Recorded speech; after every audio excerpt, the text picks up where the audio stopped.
Bible నుండి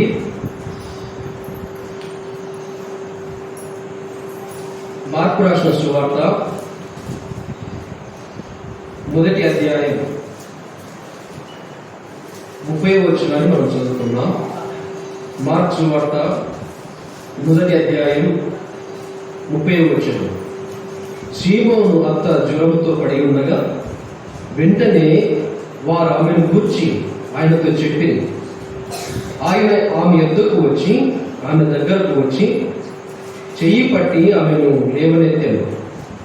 అంతటా జ్వరము ఆమెను వదిలిపోయాను కనుక ఆమె వారికి ఉపచారము చేయసాగాయి. మత్తయి సువార్త 8వ అధ్యాయం 14వ వచనం. తరువాత యేసు పేతురింటిలో ప్రవేశించి జ్వరముతో పడి ఉన్న అతని అత్తను చూచి ఆమె చెయ్యి ముట్టగా జ్వరం ఆమెను విడిచాడు. అంతటా ఆమె లేచి ఆయనకు ఉపచారము చేయసాగను. లూకా సువార్త 4వ అధ్యాయం 38వ వచనాన్ని కూడా మనం చూద్దాం. లూకా సువార్త 4వ అధ్యాయం 38వ వచనం. ఆయన సమాజ మందిరంలో నుండి లేచి సీమోను ఇంటిలోనికి వెళ్ళాను. సీమోను అత్త తీవ్రమైన జ్వరముతో పడి ఉండేది కనుక ఆమె విషయమై ఆయన యొద్ద మనవి చేసుకునేది. ఆయన ఆమె చెంత నిలవబడి జ్వరమును గద్దింపగానే అది ఆమెను విడిచిపోయేది. వెంటనే ఆమె లేచి వారికి ఉపచారము చేయసాగారు. ప్రభు ఈ లేఖన భాగాలను ఇతర లేఖన భాగాలను కూడా ఆయన మన వినికిలో దీవించి ఆశీర్వదించి మనకు అందించును గాక. ప్రార్థన చేసుకొని మన వాక్యాన్ని ధ్యానం చేద్దాం. పరిశుద్ధమైన మా తండ్రి, కృపల మా దేవ, ఘనమైన గొప్ప దేవుడుగా నేను స్తుతిస్తున్నాం. ప్రభువా, మీరు చేసిన ప్రతి మేలు ఉపకారంపై నేను స్తుతిస్తున్నాం. ప్రేమించి ప్రభుదినాన్ని మా జీవితాల్లో అనుగ్రహించారు. ఉదయకాలం వేళ ఆరాధనలో మీ కృపను అనుగ్రహించారు. ఈ సాయంకాల సమయమున మీ సన్నిధి భాగ్యాన్ని మాకు అనుగ్రహించినందుకై నేను స్తుతిస్తున్నాం. ఈ సన్నిధిని ప్రేమించి రాగలిగిన ప్రతి ఒక్కరిని దీవించండి. ఇంకా రావాల్సిన వారు కూడా సకాలంలో చేయవచ్చి మీ గ్రంథంలోని మాటలు విని ధన్యులు కావడానికి మీ కృపను అనుగ్రహించగలరు. ముందున్న సమయాన్ని మమ్మల్ని ఈ వాక్య సందేశాన్ని మీ దైవ దర్శనాలకు అప్పగించుకుంటూ ప్రభు అయిన యేసు క్రీస్తు నామమున స్తుతించి ప్రార్థించడి వేడుకుంటున్నాము తండ్రి, ఆమేన్. ప్రభునందు ప్రియ సోదరి సోదరులారా,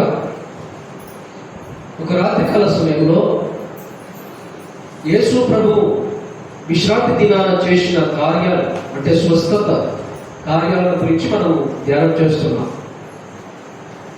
ఎందుకు ఆయన విశ్రాంతి దినాన స్వస్థత జరిగిస్తున్నాడు? విశ్రాంతి దినము పాత నిబంధనలో ఆరాధన కూడా ఇవ్వబడింది. 6 దినాలు కష్టపడాలి, 7వ దినం విశ్రాంతి దినం. ఆ దినంలో ఏ పని చేయకూడదు, ప్రభువును ఆరాధించాలి. విశ్రాంతి దినం ఏదో ఆచారం కొరకు ఇవ్వలేదు. ఆయనను ఆరాధించడానికి ఒక సమయం కేటాయించి ఆ దినమంతా అంటే ప్రభువుకు మహిమకరంగా ఉండడానికి, ప్రభువును ఆరాధించడానికి ఆ దినాన్ని ఏర్పాటు చేశాడు. సరే, ఆరాధన కొరకు ప్రభు దాన్ని ఇస్తే ఆరాధన చేయవలసిన మీరు ఆచారాలు అంటే ఇది చేయకూడదు, అది చేయకూడదు, విశ్రాంతి దినం కాబట్టి ఇలాగే ఉండాలని ఆచారాలుగా చేయడం ప్రారంభించారు. చూడండి, ప్రభువే వారి మధ్యన ఉంటే, ప్రభువే వారితో ఉంటే, విశ్రాంతి దినాన ఆయన ఆరాధించవలసిన వారై ఉండగా ఆయన ఆరాధించకుండా ఆచారాలు ఆయనతో చెప్తున్నారు. ఇదే చాలా విచారకరమైన సంగతి. విశ్రాంతి దినాన్ని ఆయన బాగుపరుస్తున్నాడు. ఆయన మీరడం లేదు విశ్రాంతి దినాన్ని. ఎందుకంటే మానవులమైన మనమే గొర్రెైనా కానీ ఎద్దైనా కానీ ఏదైనా గుట్టలో గొత్తులో పడితే మనమే కనికర పడతాం, మనమే జారి పడతాం, మనమే దాన్ని పైకి లేవెత్తుతాం. మనుషులమైన మనకే ఒక జంతువు పట్ల కనికరం ఉంటే మనల్ని సృజించిన దేవుడు ఆయన. మన ఇళ్ళలో కనికరం ఉండదు ఆయనకు. అందుకే ఆయనే వచ్చి ఆయనే విశ్రాంతి దినాన బాగుపరుస్తున్నాడు. విశ్రాంతి దినాన ఆయన బాగుపరుస్తున్న సందర్భాలు, కార్యాలు, స్వస్థత కార్యాలు, అద్భుత కార్యాలు 7 దేవుని గ్రంథంలో మనం చూస్తాం. 7 మొదటిది ఆయన విశ్రాంతి దినాన సమాజ మందిరంలో ప్రవేశించి అపవిత్రాత్మ పట్టిన వారు సమాజ మందిరంలో వారిని బాగుపరిచాడు. అది మొదటి స్వస్థత కార్యం. రెండవది 18 ఏళ్ల నుండి బాధపడుతున్న అపవిత్రాత్మ చేత బాధపడుతుంది. అపవిత్రాత్మ ఎక్కడ దాడి చేస్తున్నాడు?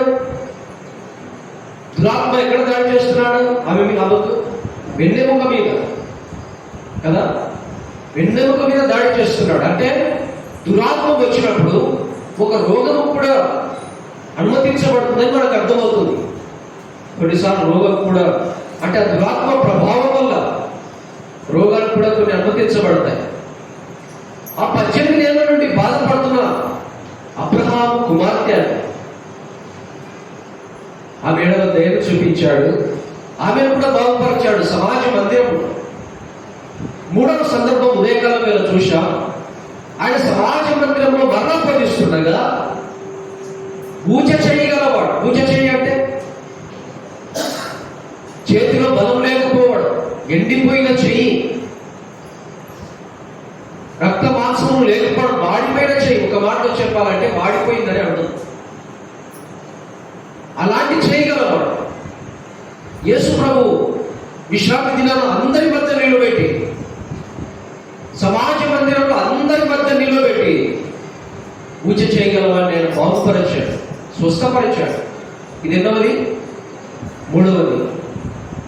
రాత్రికాల సమయంలో 4వ స్వస్థత కార్యం విశ్రాంతి దినాన యేసు ప్రభు చేస్తున్న కార్యం. ఈ కార్యం 4వ కార్యం అని మనం ఎలా చెప్తామంటే, ఒక మాట చూద్దాం చూడండి. అది విశ్రాంతి దినాన్ని ఎలా జరిగిస్తున్నాడో మార్క్స్ వార్త మొదటి అధ్యాయంలో 29వ వచనంలో చూడండి. మార్క్స్ వార్త మొదటి అధ్యాయం 29వ వచనం. వెంటనే వారు సమాజ మందిరంలో నుండి వెళ్ళి యాకోబుతోను, యోహానుతోను, షీమోను, ఆంద్రేయ వారితోను ఇంట ప్రవేశించిరి. వెంటనే వెళ్ళారు. వెంటనే అంటే ఎప్పుడు వెళ్ళారు? పై వచనంలో అపవిత్రాత్మ పట్టిన వారిని విశ్రాంతి దినాన ఆయన బాగుపరిచాడు. వెంటనే వెళ్ళాడు అంటే ఏ దినం ఇది? వెంటనే వెళ్ళాడు. విశ్రాంతి దినాన వెంటనే వెళ్ళాడు.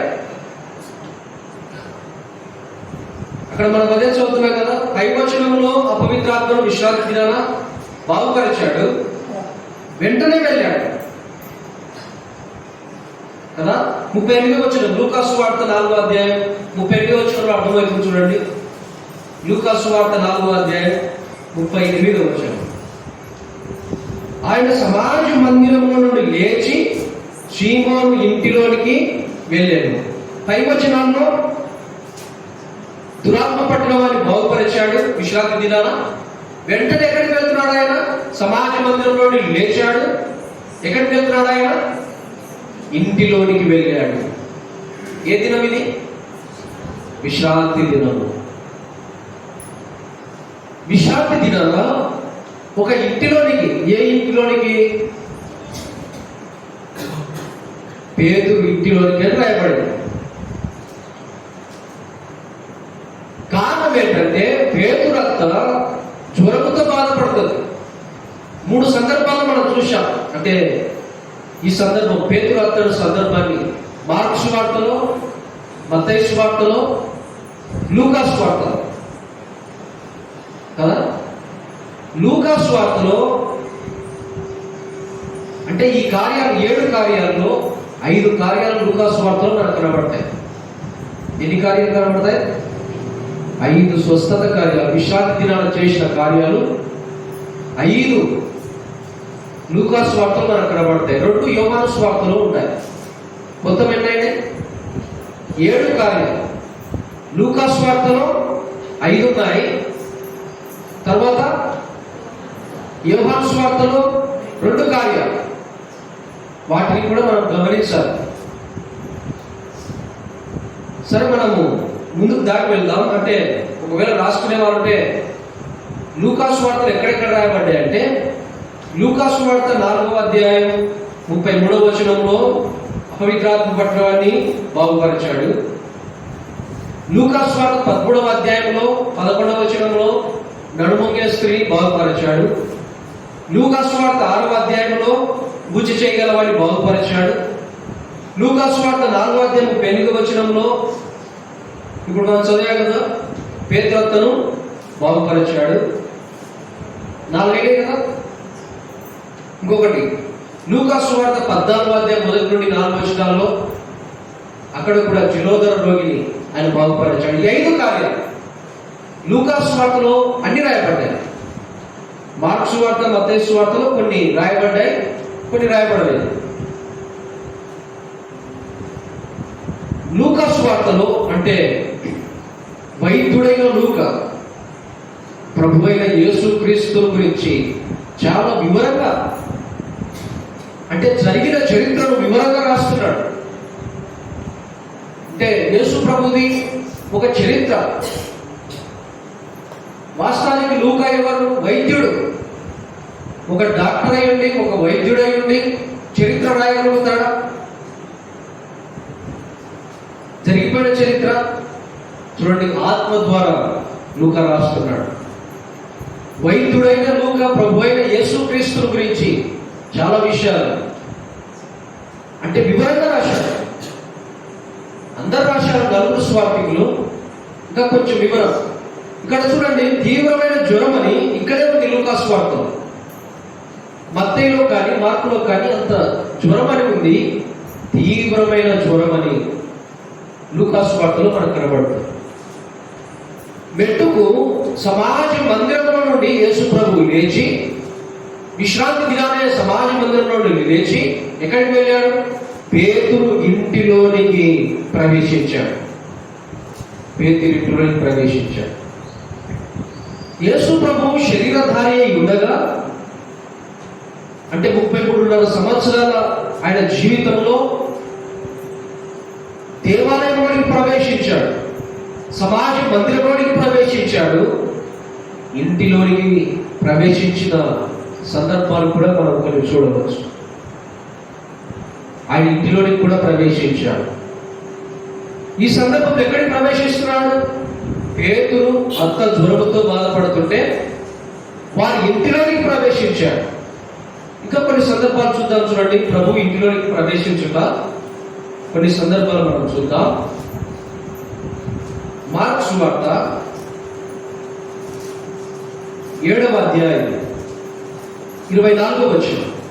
ఆయన ఇంటిలోనికి ప్రవేశించిన సందర్భం, ఆయన ఇంటిలో ఉంటే ఏముంటుందో కూడా మనం ధ్యానం చేద్దాం.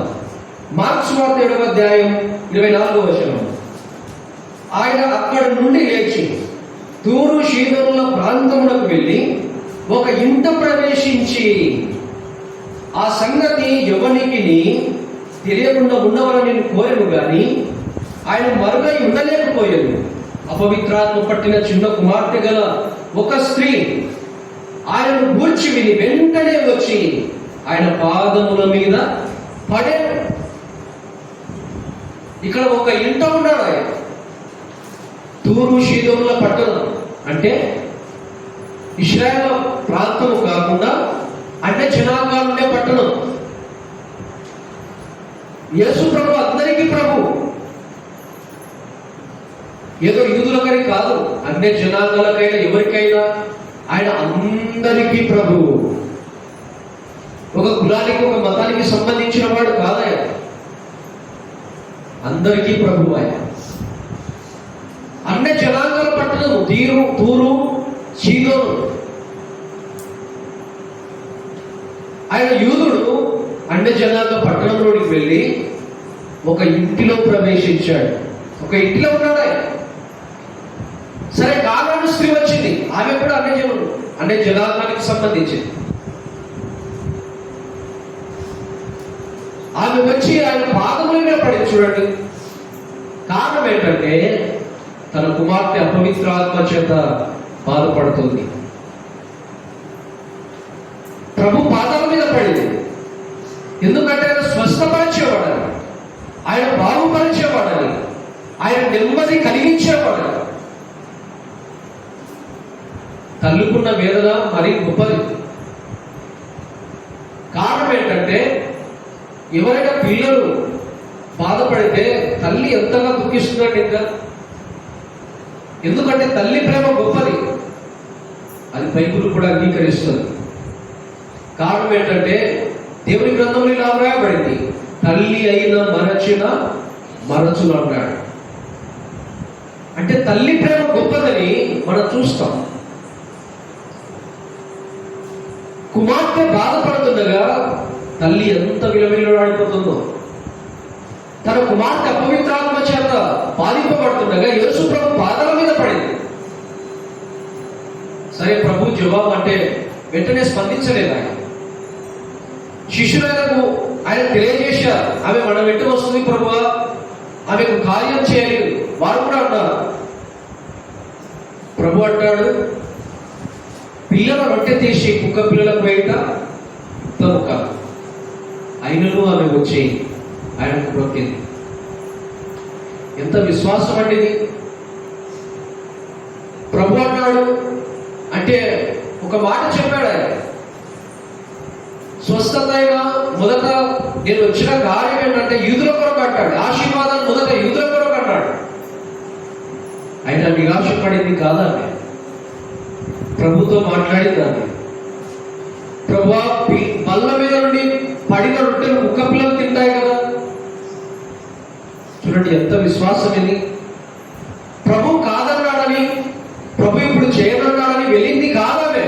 ఎందుకంటే సహాయము చేయగలిగిన ప్రభు ఆయన మాత్రమే.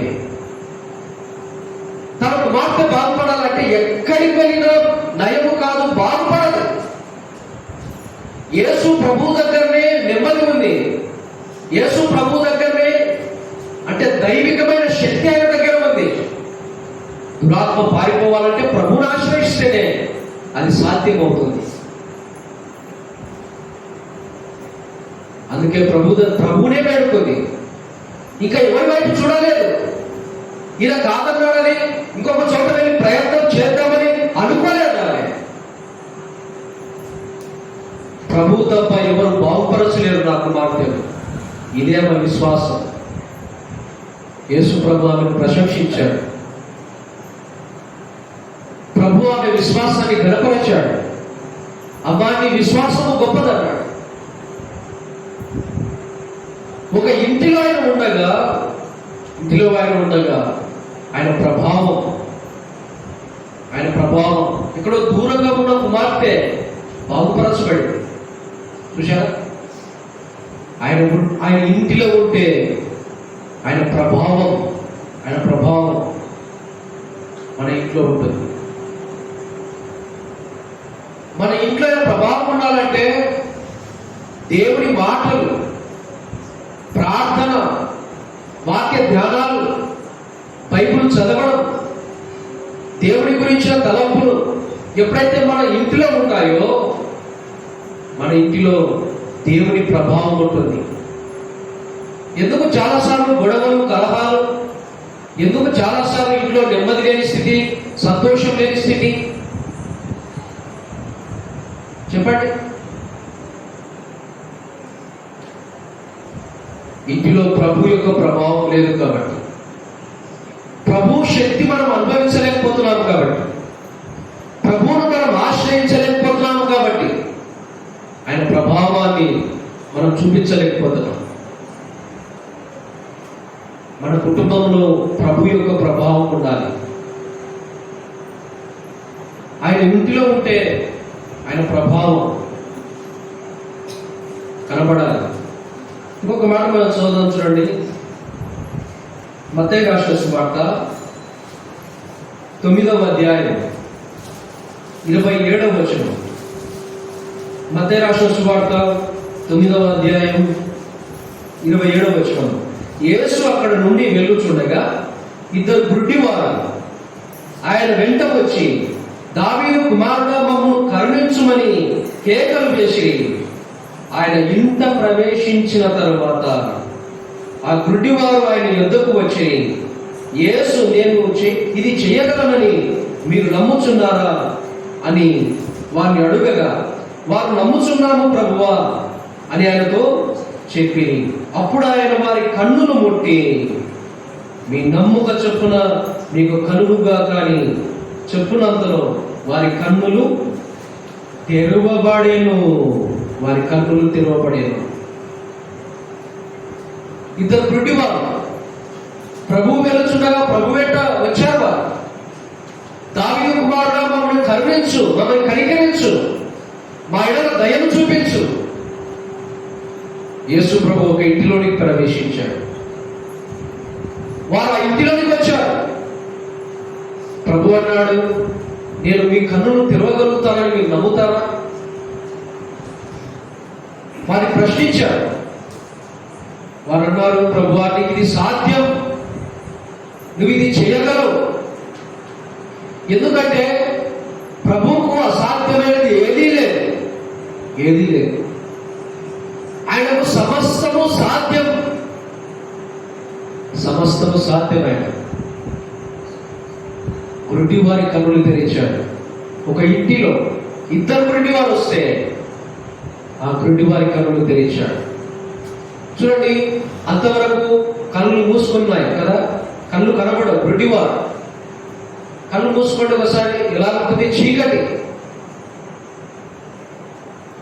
గుడ్డివాడు ఒకరి సహాయం లేకుండా బయటకు వెళ్ళలేడు.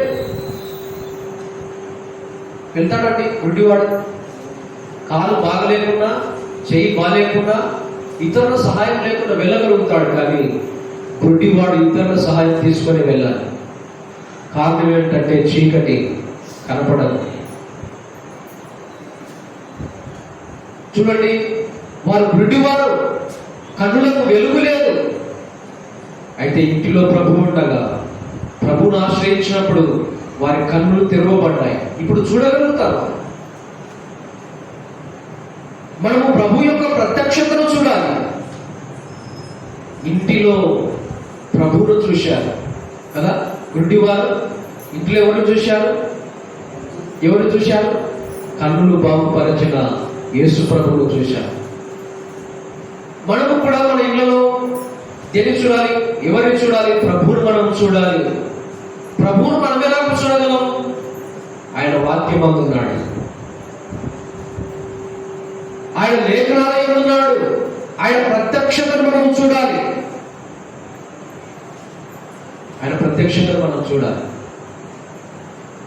ప్రభునందు ప్రియ సోదరి సోదరులారా, ఇంటిలో ప్రభు యొక్క ప్రభావం మన ఇళ్లలో ఉండాలి. మన ఇంటిలో ప్రభు యొక్క ప్రత్యక్షతను మనం చూడగలగాలి. ప్రభు ప్రత్యక్షతను కనులారా మనం చూడాలి. ఎలాగూ సాధ్యమదంటే వాక్యాన్ని చదవడం ద్వారా, వాక్యాన్ని ప్రేమించడం ద్వారా, దివారాత్రులు ధ్యానించడం ద్వారా. చాలాసార్లు ఏంటంటే ఆదివారం బైబిల్ తీసుకొని వస్తాం, మళ్ళీ ఆదివారం. ఎంత విచారం అండి! మన సమయాన్ని ప్రభువుకి ఇస్తున్నామా? చెప్పండి, మన సమయాన్ని ప్రభువుకి ఇస్తున్నామా? ఈ లోకంలో మనము జీవిస్తున్నామంటే, మనం బ్రతుకుతున్నామంటే, మనము తినడానికి, కట్టుకోవడానికి బట్టలు దొరుకుతున్నాయంటే అది కేవలం దేవుడి దయనే. మనం గాలి పీలుస్తున్నామంటే అది దేవుడి దయనే. ప్రభువుకు మనం సమయం ఇస్తున్నాం. మన గృహాల్లో, మన ఇంటిలో ప్రభువును మనం కలిగి ఉన్నాము. ప్రభు మన ఇంట్లో ఉంటే ప్రభావం ఉండాలి. ప్రభు మనలో, మన ఇంటిలో ఉంటే ఆయన ప్రత్యక్షత మనలో ఉండాలి, వెలుగు ఉండాలి. ఇంకొక మాట మనం చూద్దాం. చూడండి, లూకాసు వార్త. ప్రభు ఇంటిలో ఉంటే ఏ ధన్యత మనం కలిగి ఉండాలి. లూకాసు వార్త 19వ అధ్యాయం 5వ వచనం. యేసు ఆ చోటికి వచ్చినప్పుడు కనులెత్తి చూచి, జక్కయ్య త్వరగా దిగుము, నేడు నేను నీ ఇంట ఉండవలసి ఉన్నదని అతనితో చెప్పాను. అతడు త్వరగా దిగి సంతోషముతో ఆయనను చేర్చుకొనేను. ఎక్కడికి చేర్చుకున్నాడు యేసు ప్రభు? ఇంటిలోకి చేర్చుకున్నాడు. ఎలా చేర్చుకుంటున్నాడు ఆయనను? ఎలా చేర్చుకుంటున్నాడు? సంతోషంతో. జక్కయ్య పొట్టివాడైనా పొట్టిగా ఉన్నా ప్రభువును నేరుగా చూడవచ్చు, ఇబ్బంది ఏముండదు. పొట్టితనం ఏమైనా అభ్యంతరం కాదు, ప్రభువును నేరుగా చూడవచ్చు. జక్కయ్య ఒక అడ్డుంది ఏంటంటే జన సమూహం అంతా ఆయన గుమికూడారు. పొట్టివాడు కాబట్టి కనబడడం లేదు ప్రభు. పొట్టివాడైనా జన సమూహాలు లేకపోతే ప్రభువు నేరుగా చూడవచ్చు జక్కయ్య. ఎందుకు చూడలేకపోతున్నాడు జక్కయ్య? జనులు గుంపులుగా ఉన్నందుకు జక్కయ్య పొట్టివాడు కాబట్టి చూడలేక ఒక మేడి చెట్టు ఎక్కాడు. చూడండి, జక్కయ్య పేరు యేసు ప్రభుకి ఎవరైనా చెప్పారా? యేసు ఆ చోటికి వచ్చాడు. జక్కయ్య ఎక్కడైతే మేడి చెట్టు మీద ఉన్నాడో ఆ చెట్టు దగ్గరికి వచ్చి నిలబడ్డాడు. జక్కయ్యను పేరు పెట్టి పిలిచాడు. జక్కయ్య త్వరగా దిగిరా. అవులో ఉన్నవారు ఎవరైనా ప్రభుగా పేరు చెప్పారా? ఆయన పేరు జక్కయ్య. అతడు ధనవంతుడు, అతడు పొట్టివాడు. ఎవరైనా చెప్పారా? ఎవరు చెప్పలేదు.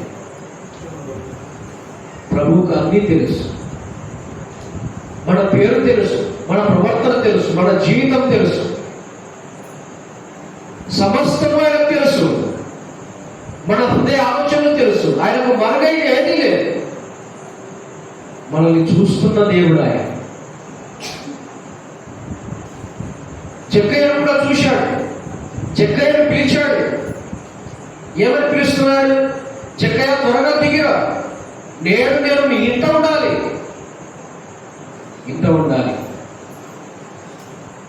కారణం ఏంటంటే జక్కయ్యకు సంతోషం లేని స్థితి. ధనవంతుడు అన్యాయంగా సంపాదించాడు, అక్రమంగా సంపాదించాడు, లేని ట్యాక్సులు వేశాడు.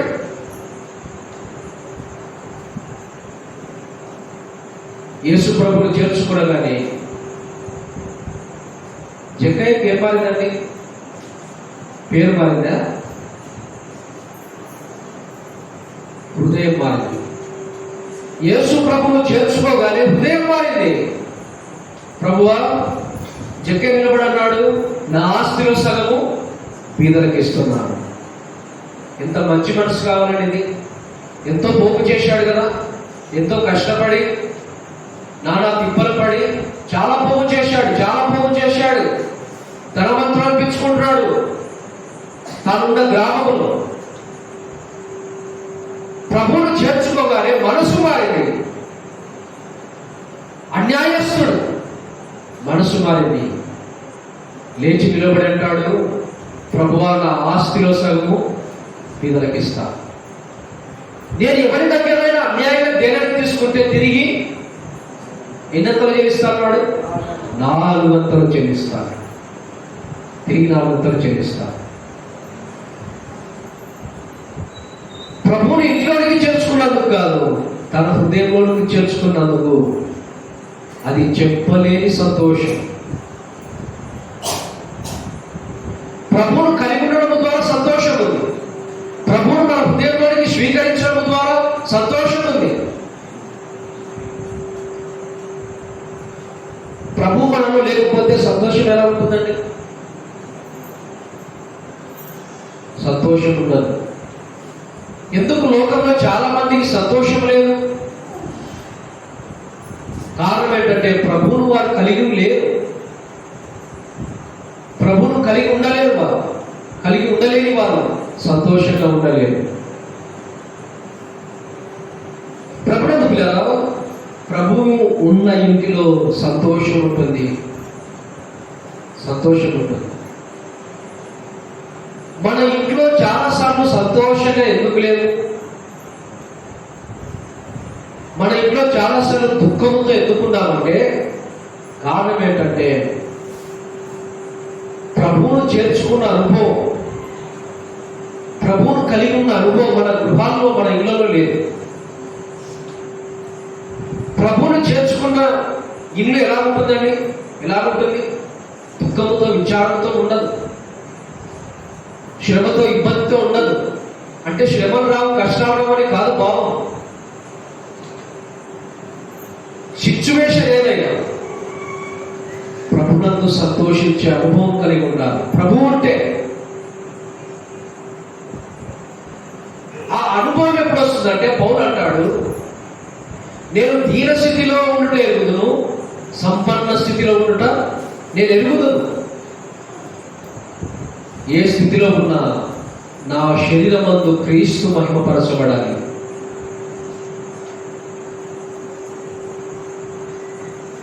డబ్బు, ఆస్తి ఇది ఉండొచ్చు, ఉండకపోవచ్చు. తీరుగా ఉండవచ్చు, అంటే లేమి స్థితి ఉండవచ్చు, కలిగి ఉన్న స్థితి ఉండవచ్చు. ప్రభు నీకు కొన్నిసార్లు ఇస్తాడు ఆయన, కొన్నిసార్లు ఆపుతాడు ఆయన. ఇచ్చినప్పుడు ఎలా ఉన్నావో గమనిస్తాడు, ఇవ్వనప్పుడు ఎలా ఉన్నావో, ఆయన పట్ల ఏ మనస్సు కలిగి ఉన్నావో అన్నింటినీ గమనిస్తాడు ఆయన.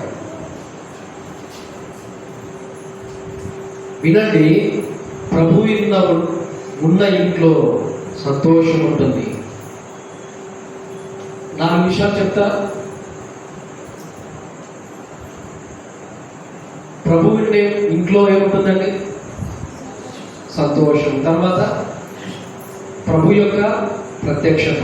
తర్వాత ప్రభు యొక్క ప్రభావం. ప్రత్యక్షత ఉంటుంది, ప్రభావం ఉంటుంది, సంతోషం ఉంటుంది. ఏ ఇంట్లో? ఏ ఇంట్లో? ప్రభు ఏ ఇంట్లో అయితే ఉన్నాడు. ఇప్పుడు మనము పరీక్ష చేసుకోవాలి. మనం ఉంటున్న ఇల్లు అది ప్రభువుకు మహిమకరంగా ఉందా? అది మనం గమనించాలి. సరే, మనం మెట్టుకు దాటి వెళ్దాం. లూకా రాసిన సువార్తలో 4వ అధ్యాయం 38వ వచనం. ఆయన సమాజ మందిరంలో నుండి లేచి షీమోను ఇంటిలోనికి వెళ్ళాడు. సమాజ మందిరంలో నుండి లేచి సమయాన్ని పోగొట్టుకున్నవాడు కాదు ఆయన. మనం చూశాం కదా గతంలో కూడా, ప్రభు సమయాన్ని పోగొట్టుకున్నవాడు కాలే కాదు. కొంచెం సమయం దొరికినా వెంటనే లేస్తాడు ఆయన. తన పరిచర్య భూమి మీద దేవుడు ఏ కారణము చేత యేసు ప్రభుని లోకానికి పంపాడో ఆ చిత్తానంతని నెరవేర్చిన కొరకు ఒక్క సెకను కూడా ఆయన సమయాన్ని వ్యర్థపరిచిన వాడు కానే కాదు. వెంటనే లేచాడు, వెంటనే వెళ్ళాడు.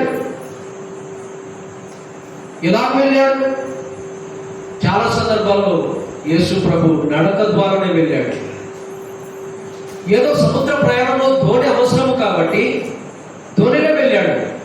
కొన్ని సందర్భాల్లో ఆయన ప్రయాణంలో ఒక చిన్న ధోని, సముద్ర ప్రయాణము కాబట్టి. యెరూషలేములోనికి వెళ్తున్నప్పుడు ఒక గాడిద మీద వస్తాడు ఆయన. కారణం ఏంటంటే ప్రవచన నెరవేర్పు కొరకు. మిగిలిన అన్ని సమయాల్లో నడిచి వెళ్ళాడు ఆయన. మీరు గమనించండి,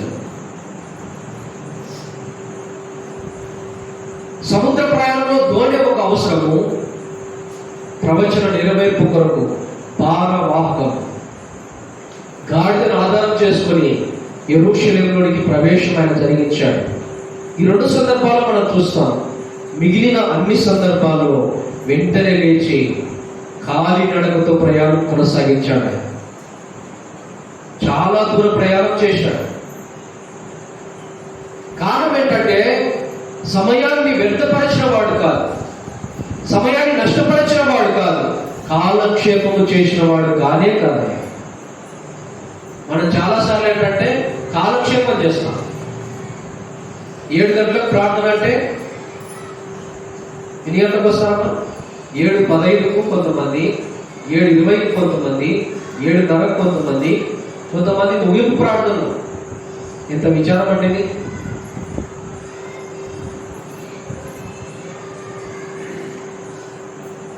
సమయాన్ని మనం పోగొట్టుకోకూడదు, సమయాన్ని మనము సద్వినియోగం చేసుకోవాలి. ప్రభు వెంటనే లేచాడు, సమాజ మందిరంలో నుండి వెంటనే లేచి ఎక్కడికి వెళ్తున్నాడు? లూకా సువార్త 4:38 ఆయన సమాజ మందిరంలో నుండి లేచి సీమోను ఇంటిలోనికి వెళ్ళాను. ఇంటిలో ఆయన ఉంటే ఏ కలిగి ఉండాలో మనం చూశాం కదా ఇందాక. సరే, ముందుకు దాటి వెళ్దాం. అక్కడే 38 సీమోను వద్ద తీవ్రమైన జ్వరముతో పడి ఉండేను. మత్తయి సువార్తలో మనం చదివాం, మార్కు సువార్తలో కూడా మనం చదివాం. తీవ్రమైన జ్వరం అని అక్కడ ఏమి రాయబడినట్టు కనబడదు. జ్వరముతో బాధపడుతుంది పేతురు అంతా. కానీ లూకా సువార్తలో ఇంకా స్పష్టంగా ఆమె స్థితిని ఇక్కడ స్పష్టంగా లూకా తెలియజేశాడు. జ్వరముతో బాధపడుతుంది. ఎలాంటి జ్వరం ఇది? తీవ్రమైన జ్వరము, మామూలు జ్వరం కాదు, తీవ్రమైన జ్వరం. చాలాసార్లు జ్వరం వస్తే ఏదో పారాసిటమాల్ టాబ్లెట్ వేసుకుంటే తగ్గిపోతుంది అనుకుంటాం కదా.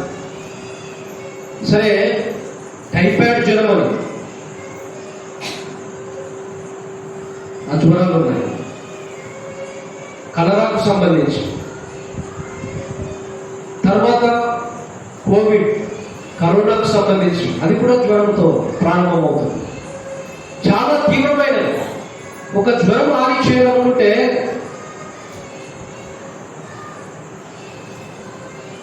అది పెద్దగా మనం అంగీకరించకూడదు. జ్వరం కూడా చాలా ప్రమాదం. కరోనా టైంలో చూడండి ఎంతమంది ఈ లోకయాత్ర ముగించారు, లక్షల మంది. కారణం ఏంటి? ఏదో మానవ వ్యాధి కాదు, ఏదో గుండె సంబంధిత రోగాలు కాదు, జ్వరం ద్వారానే.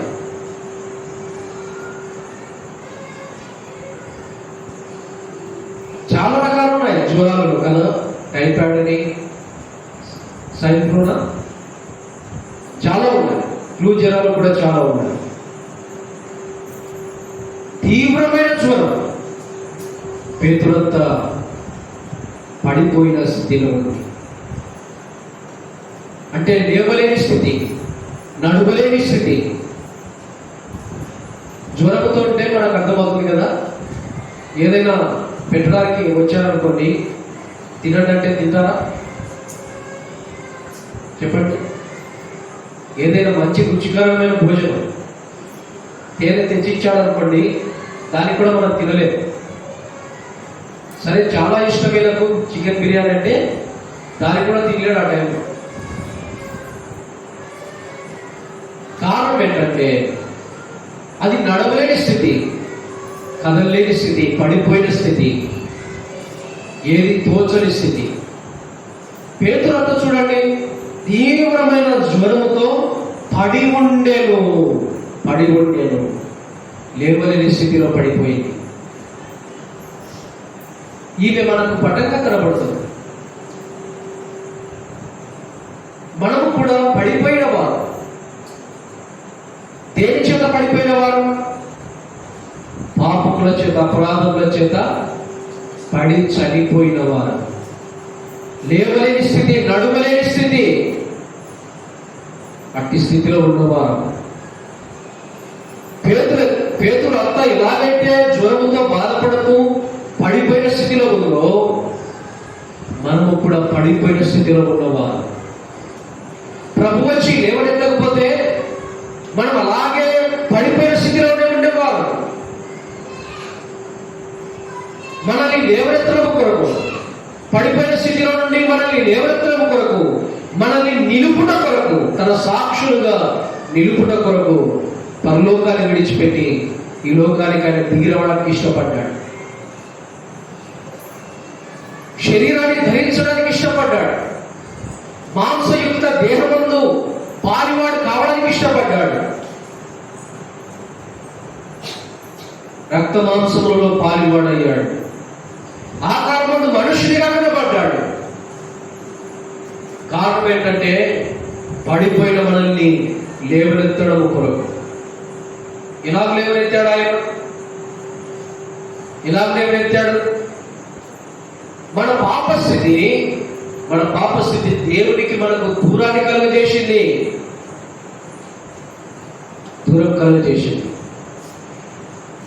ఒక మాటలో చెప్పాలంటే మనకున్న స్థితిని బట్టి దేవుడికి దూరం అయిపోయిన వారు. పడిపోయిన స్థితి అంటే దేవుడికి దూరం అయిపోయిన మనల్ని యేసు ప్రభు ఆయన దిగి వచ్చి తన శిలువ రక్తము చేత దేవునితో మనకు సమాధానాన్ని ఏర్పరిచాడు. ఆయన మరణించకపోతే, ఆయన సమాధి చేయబడకపోతే, ఆయన పునరుద్ధానం లేవకపోతే మనకు రక్షణ కలిగేదే కాదు. మనం ఇప్పుడు ఎలా రక్షింపబడుతున్నాం? మనం ఇప్పుడు ఎలా పాపం నుండి విడిపించబడుతున్నాం? మనం ఇప్పుడు ఎలా పరలోకానికి వారసులం అవుతున్నామంటే యేసు ప్రభు మరణ పునరుద్ధరణ ద్వారా ఇది సాధ్యమైంది. ఇంకా దేని ద్వారా సాధ్యము కాదు. ధర్మశాస్త్రము పాపమునగా ఎట్టిగా చూపించగలిగింది, కానీ ధర్మశాస్త్రము పాపము తీసి వేయలేకపోయింది. రోమపత్రిక 8వ అధ్యాయంలో మనం చదువుతాం. చూడండి ఒక మాట.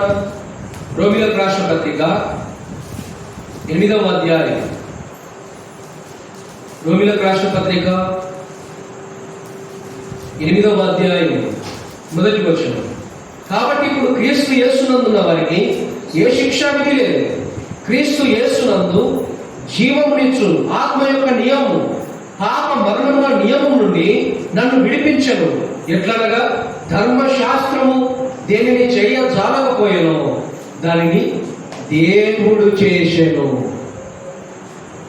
ధర్మశాస్త్రం అంటే పాపం అంటే ఎట్లా నాకు కనబడుతుంది, చూపిస్తుంది, కానీ ధర్మశాస్త్రము పాపము తీసివేయలేదు. ధర్మశాస్త్రం అంటే దేవుడికి నేను ఎంత దూరస్తున్నో చూపిస్తుంది. ధర్మశాస్త్రం అంటే నా మీద దేవుని ఉగ్రత ఎంత బలంగా ఉందో నాకు చూపిస్తుంది. ధర్మశాస్త్రం అంటే ఎంత నిత్య శిక్షకు పాత్రుడనో నాకు చూపిస్తుంది. ధర్మశాస్త్రం పాపాన్ని చూపిస్తుంది, కానీ పాపాన్ని తీసివేయలేదు.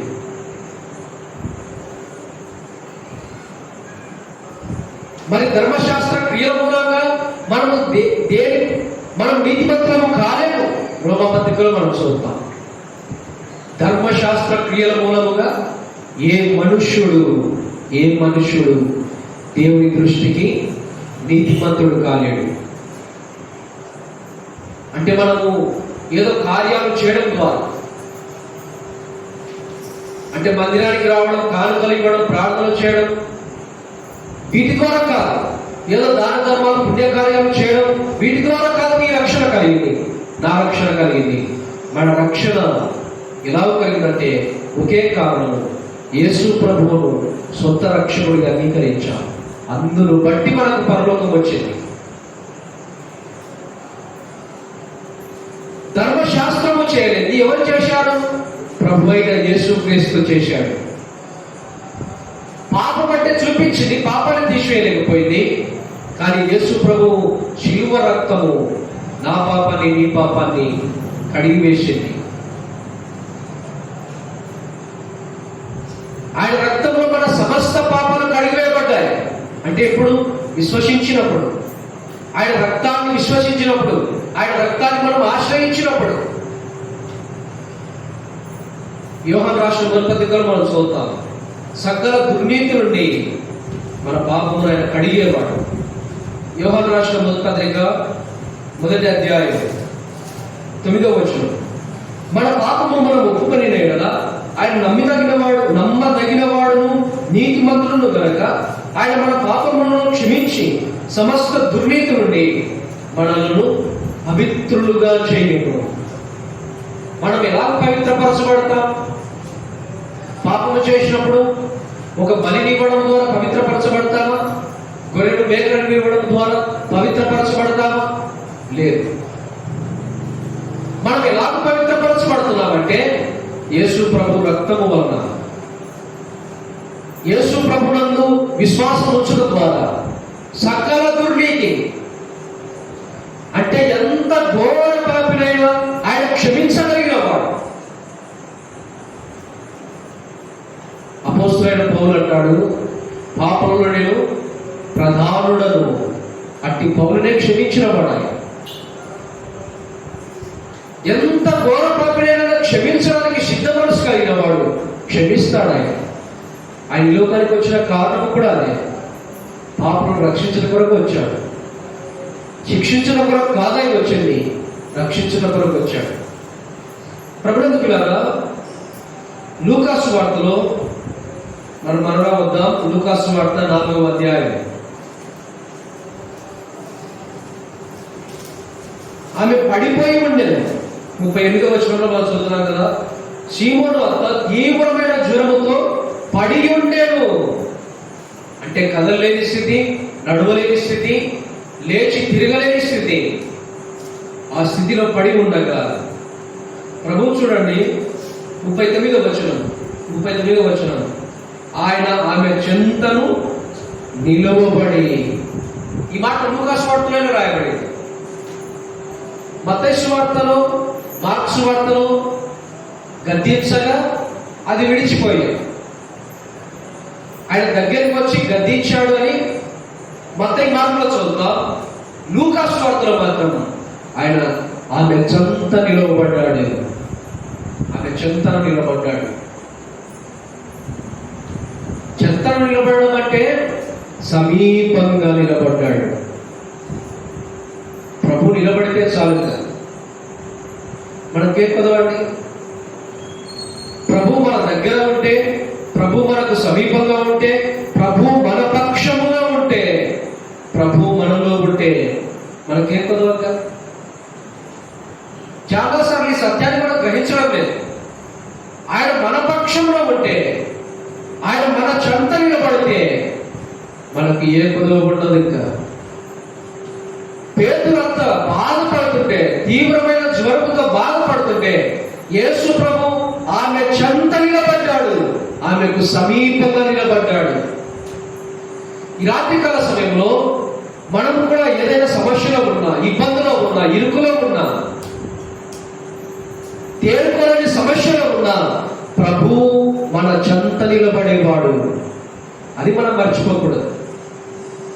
చాలాసార్లు సమస్య వైపు మనం చూస్తాం, చాలాసార్లు శ్రమ వైపు మనం చూస్తాం, ప్రభు వైపు మనం చూడం. కాబట్టి చాలాసార్లు మన జీవితాల్లో నష్టము, కష్టము. ప్రభు వైపు చూడండి. ప్రభు మన చెంత నిలబడ్డాడు, ప్రభు మన పక్షాన నిలబడ్డాడు.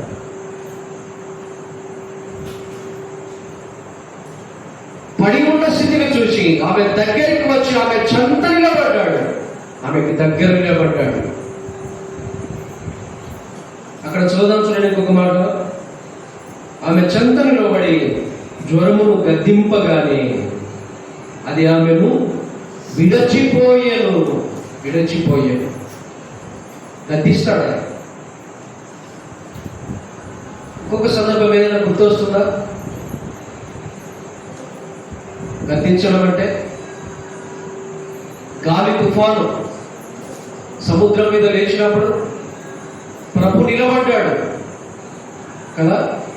శిష్యులు భయపడిపోతే ప్రభు నిలబడి గాలిని, సముద్రాన్ని ఏం చేశాడు? ఆయన గద్దించాడు. అంటే ప్రభు తన పిల్లల పక్షాన ఆయన నిలబడతాడు. ఆయన మన పక్షాన్ని నిలబడతాడు. ఏ సమస్య అయినా ఆయన గద్దించేవాడు. ఇక్కడ కూడా పేతురంతా చెంత నిలబడ్డాడు, జ్వరాన్ని గద్దించాడు, అది వెంటనే విడిచిపోయాను. గద్దించగానే వదిలిపెట్టి వెళ్ళిపోయి. ఎంత అధికారం ఉంది అండి ఆయనకు? ఎంత అధికారం ఉంది? దురాత్మల పైన అధికారం ఉంది, తర్వాత రోగాల పైన అధికారం ఉంది, తర్వాత చనిపోయిన వారిని లేపడంలో అధికారం ఉంది, గాలిని సముద్రాన్ని గద్దించడంలో అధికారం ఉంది. నానా రోగముల చేత ప్రభు దగ్గరికి వచ్చినప్పుడు తన అధికారం చేత బాగుపరచాడు. చాలా వాటిపైన ప్రభుకు అధికారం ఉంది, సమస్తము పైన అధికారం ఉంది.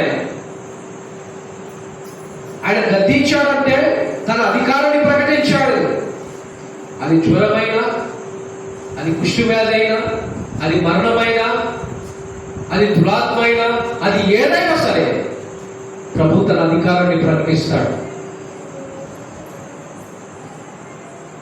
ప్రభుత్వ పిల్లలు వెంటనే అంటే ఆ జ్వరాన్ని గద్దించినప్పుడు విడిచిపెట్టిపోయింది.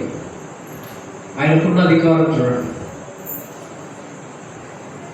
దేనిపైన అధికారం ఉందంటే ప్రతిస్వార్థలో చూద్దాం, చివరి అధ్యాయంలో చివరి వచనాలు, నాకు భూమి మీదను పరలోకమందును సర్వాధికారము ఇవ్వబడింది అన్నాడు.